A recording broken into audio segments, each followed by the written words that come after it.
போதைப் பொருட்களற்ற சமூகத்தை உருவாக்க அடியெடுத்து வைப்போம். Be a part of the movement for a drug-free society. Essendon Marathon. Register now. GT Holidays, South India's #1 travel brand. You know you are special when you're with GT Holidays. Kovai மாவட்டம் அவினாசி சாலையில் தனியார் மருத்துவமனை ஒன்று செயல்பட்டு வருகிறது. இங்கு பிரியா என்ற இளம்பெண் செவிலியராக பணியாற்றி வருகிறார்.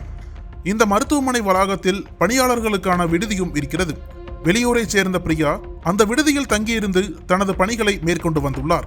கடந்த சில மாதங்களுக்கு முன்பு பிரியாவுக்கும் கன்னியாகுமரி மாவட்டம் நாகர்கோவில் பகுதியைச் சேர்ந்த சுஜித் என்ற இளைஞருக்கு பழக்கம் ஏற்பட்டிருக்கிறது.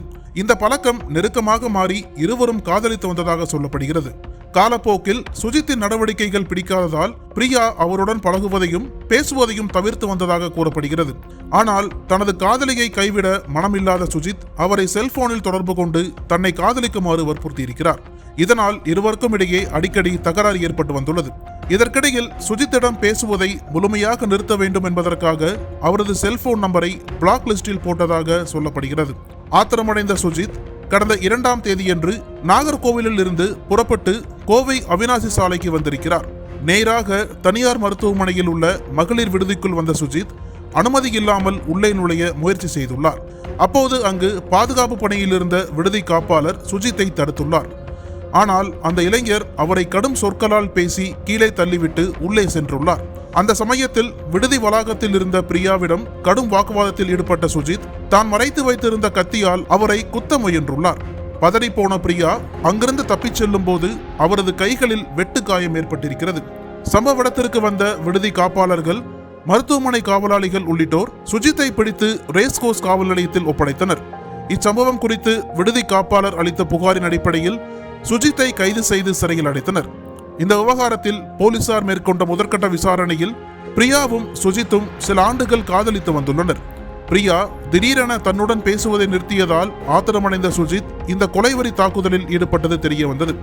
கடந்த 2 ஆண்டுகளுக்கு முன்பு இதே மருத்துவமனையில் பணியாற்றிய செவிலியர் ஒருவரை அவரது கணவர் கத்தியால் குத்தி கொலை செய்தது குறிப்பிடத்தக்கது.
அனல் பறக்கும் செய்திகளை அப்டேட் செய்து கொள்ள நக்கீரன் களத்தை இப்பவே சப்ஸ்கிரைப் பண்ணுங்க.